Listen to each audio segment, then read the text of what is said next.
بسم اللہ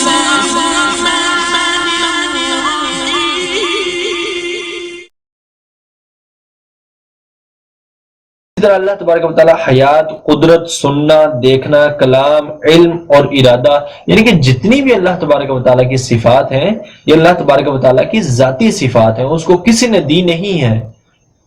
تمام انسانوں کو، تمام مخلوق کو، فرشتوں کو، انبیاء کو، اولیاء کو، تمام کائنات کو کے پاس جو بھی صفت ہے وہ اللہ تبارک و تعالیٰ کی عطا کردہ ہے، لیکن اللہ تبارک و تعالیٰ کو کسی نے یہ صفات دی نہیں ہے، یہ اس کی ذاتی ہیں۔ اور ساری کائنات جو ہے، وہ انبیاء ہوں، وہ ملائکہ ہوں، وہ اولیاء ہوں، وہ کائنات کی کوئی بھی شخصیت ہو، کوئی بھی انسان ہو، جو چیز بھی کائنات کے اندر ہے اس کو جو بھی صفت ملی ہے، مثلا بولنا ہے انسان کے لیے، تو انسان کا بولنا یہ اللہ تبارک و تعالیٰ کا محتاج ہے، اور بولنے کے لیے اللہ تبارک و تعالیٰ نے زبان کو سبب بنایا ہے۔ لیکن اللہ تبارک و تعالیٰ کلام فرمانے کے لیے نہ تو زبان کا محتاج ہے، اللہ تبارک و تعالیٰ جو ہے وہ بولنے کے لیے، کلام فرمانے کے لیے کسی اور کا محتاج ہے۔ انبیاء، ملائکہ، اولیاء جتنے بھی ہیں وہ اللہ تبارک و تعالیٰ کی ذات کے محتاج ہے۔ اللہ تبارک و تعالیٰ نے قدرت عطا کی تو انسان بول سکتا ہے، انبیاء نے کلام فرمایا، فرشتے کلام کرتے ہیں، اولیاء کلام کرتے ہیں، اور انبیاء کا، اولیاء کا، فرشتوں کا، انسانوں کا اللہ تبارک و تعالیٰ نے جو کلام رکھا اس کے لیے زبان کو سبب بنا دیا۔ اللہ تبارک و تعالیٰ اس سبب اور اس محتاج سے پاک ہے۔ یہ صرف اور صرف اللہ تبارک و تعالیٰ کی شان ہے کہ وہ بولنے کے لیے، وہ سننے کے لیے، وہ دیکھنے کے لیے، وہ ارادے کے لیے، وہ علم کے لیے، وہ باقی ساری کائنات کی طرح، باقی ساری مخلوق کی طرح وہ کسی بھی چیز کا محتاج نہیں ہے۔ یعنی کہ اللہ تبارک و تعالیٰ کو سننے کے لیے معاذ اللہ کانوں کی ضرورت نہیں ہے، وہ کانوں سے، وہ ہر طرح کے جسم سے پاک ہے۔ اللہ تبارک و تعالیٰ کی صفات اور ذات کا کوئی جسم نہیں ہے، کیونکہ جسم جب ہوگا تو اس کا احاطہ ہوگا، اس کی کوئی نہ کوئی حدود ہوں گی، تو اللہ تبارک و تعالیٰ کی ذات جسم سے بھی پاک ہے، اور اس کی صفات جو ہیں وہ بھی جسم سے پاک ہے۔ اللہ تبارک و تعالیٰ کی دیگر صفات کے مطابق کلام جو ہے اللہ تبارک و تعالیٰ کا، یعنی کہ وہ جو کچھ کلام فرماتا ہے یہ بھی قدیم ہے، یعنی کہ یہ ہمیشہ سے ہے اور ہمیشہ تلک ہے۔ یہ نہیں کہ اس کی اللہ تبارک و تعالیٰ کے کلام کی کبھی ابتدا ہوئی ہو، اس کلام کی کبھی اللہ تبارک و تعالیٰ کے کلام کی ابتدا نہیں ہوئی، یہ ہمیشہ سے ہے اور ہمیشہ تک ہے۔ اسی لیے کہ جو قرآن پاک کو مخلوق مانے، یعنی کہ وہ یہ کہے کہ معاذ اللہ قرآن پہلے نہیں تھا، مخلوق مانے، وہ شخص دائرہ اسلام سے خارج ہے۔ قرآن اللہ تبارک و تعالیٰ کے ہاں ہمیشہ سے تھا، لیکن جب اس نے چاہا اپنے نبی آخر الزمان کو بھیجا، مبعوث فرمایا، اور پھر اس نے چاہا تو قرآن پاک کا نزول فرمایا۔ لیکن قرآن جو ہے یہ اللہ تبارک و تعالیٰ کا کلام ہے، اور کلام اللہ تبارک و تعالیٰ کی صفت ہے، اور اللہ تبارک و تعالیٰ کی تمام صفات جو ہیں یہ ہمیشہ سے ہیں۔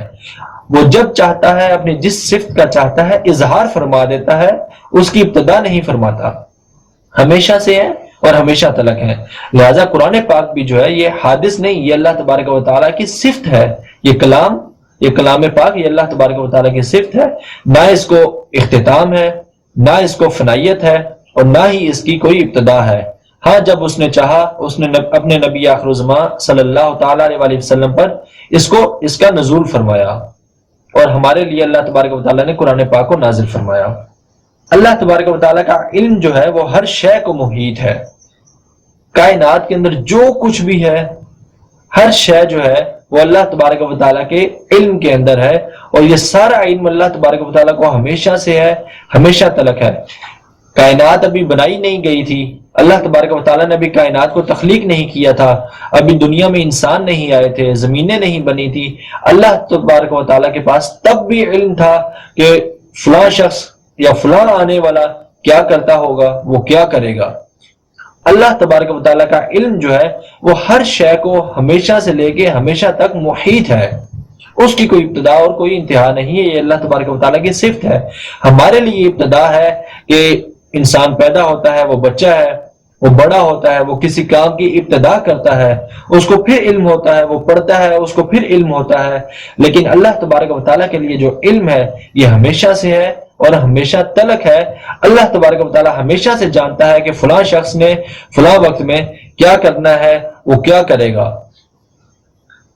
اللہ تبارک و تعالی ہر غیب اور ہر شہادت یعنی کہ حاضر کو جانتا ہے۔ اللہ تبارک و تعالی کے لیے کوئی چیز غیب نہیں اور کوئی چیز جو ہے وہ چھپی ہوئی نہیں۔ اللہ تبارک و تعالی کے لیے کائنات کی ہر شے، جو کچھ بھی کائنات میں ہے، جو کچھ بھی ہے، سدرۃ المنتہا سے لے کر بیت المعمور سے لے کر مقام رفرف سے لے کر تحت الثری تک، جو کچھ بھی ہے یہ اللہ تبارک و تعالی کے علم میں ہے، اللہ تبارک و تعالی کے احاطہ قدرت میں ہے، یہ اللہ تبارک و تعالی سے غیب نہیں ہے۔ وہ ہر شے کو ہر وقت ہر طرح سے وہ دیکھتا ہے۔ اور اللہ تبارک و تعالیٰ کے لیے، اللہ تبارک و تعالیٰ کے علاوہ کوئی شخص بھی انبیاء کے لیے، حتیٰ کہ سلطان الاولیاء آقا علیہ الصلوۃ والتسلیم کے لیے بھی سوئی کے ایک ناکے کے برابر بھی علم یا کوئی بھی صفت ذاتی مانے، وہ دائرہ اسلام سے خارج ہے۔ آقا علیہ الصلوۃ والتسلیم کے پاس بھی جتنی صفات ہیں وہ اللہ تبارک و تعالیٰ نے عطا فرمائی۔ آقا علیہ الصلوۃ والسلام کا جتنا علم ہے وہ اللہ تبارک و تعالیٰ نے عطا فرمایا۔ اللہ تبارک و تعالیٰ کی ذات کے علاوہ وہ فرشتے ہوں، وہ انبیاء ہوں، وہ اولیاء ہوں، وہ کائنات کی کوئی بھی چیز ہو، جنات ہوں، انسان ہو، کسی کا بھی کوئی بھی علم اور کوئی بھی صفت، چھوٹی سے چھوٹی صفت بھی وہ اللہ تبارک و تعالیٰ کے دیے بغیر نہیں ہے۔ یہ صرف اور صرف اللہ تبارک و تعالیٰ کی شان ہے، یہ اللہ تبارک و تعالیٰ کا کمال ہے، یہ اللہ تبارک و تعالیٰ کی عظمت ہے کہ تمام صفات اور تمام چیزیں یہ اللہ تبارک و تعالیٰ کی ذاتی ہیں۔ باقی جس کو وہ جب چاہتا ہے، جتنا چاہتا ہے وہ عطا کر دیتا ہے۔ اللہ تبارک و تعالیٰ ہر شے کا خالق ہے۔ کوئی چیز ایسی نہیں کائنات کی جو اللہ تبارک و تعالیٰ کے تخلیق کیے بنا، اللہ تبارک و تعالیٰ کے بنائے بغیر وہ خود بخود بن گئی ہو۔ اور حقیقتاً اللہ تبارک و تعالیٰ ہی روزی اور رزق دینے والا ہے، فرشتے اس کا وسیلہ بنتے ہیں۔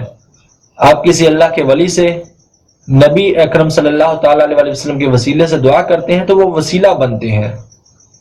آج آپ کوئی کسی کو تنخواہ دیتا ہے تو وہ وسیلہ بنتا ہے۔ احادیث مبارکہ میں آتا ہے کہ فرشتے صبح کے وقت آتے ہیں اور وہ دیکھتے ہیں کہ جو شخص جاگ رہا ہے اس کے لیے وہ رزق دے جاتے ہیں، تو در حقیقت فرشتے رزق نہیں دیتے، حقیقت میں روزی اور رزق اور ہر شے دینے والا اللہ تبارک و تعالیٰ کی ذات ہے۔ فرشتوں کو اس نے وسیلہ بنایا اور سبب بنایا کہ اس نے ان کے ذریعے سے رزق کو تقسیم فرمایا۔